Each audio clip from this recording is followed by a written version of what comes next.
The woman who would not bow. They say when they locked Nelson Mandela away, the government thought the fight for freedom would fade. But outside the prison walls, one woman kept the fire burning. Her name was Winnie Madikizela-Mandela.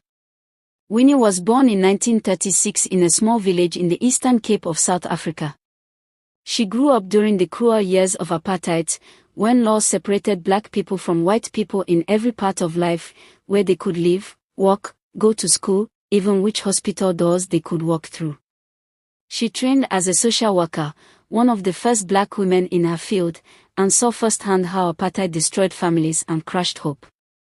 When she married Nelson Mandela in 1958, she joined him in the struggle for freedom.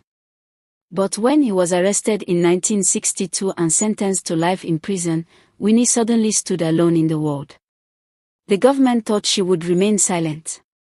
Instead, she became their worst nightmare. Police raided her home, banned her from speaking in public, and sent her into exile in a small town called Brandfort, far from the cities. She was arrested, beaten, and held for months in solitary confinement. But each time, when she returned, her voice grew louder. She marched through the streets, defied curfews, and told the people that Nelson Mandela's dream of a free South Africa was still alive.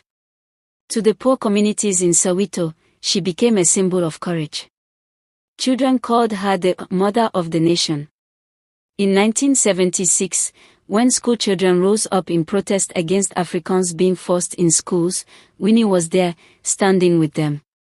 When the apartheid government tried to break her spirit, she reminded the people that freedom was worth any sacrifice. Her life was not without controversy, and the struggle around her was filled with pain and mistakes. But one truth remains clear: for nearly 3 decades while Mandela was behind bars, Winnie Madikizela-Mandela carried his name, his dream, and the hope of millions. When Nelson Mandela finally walked free in 1990, the world cheered. But many in South Africa also remember the woman who, for all those dark years, refused to bow.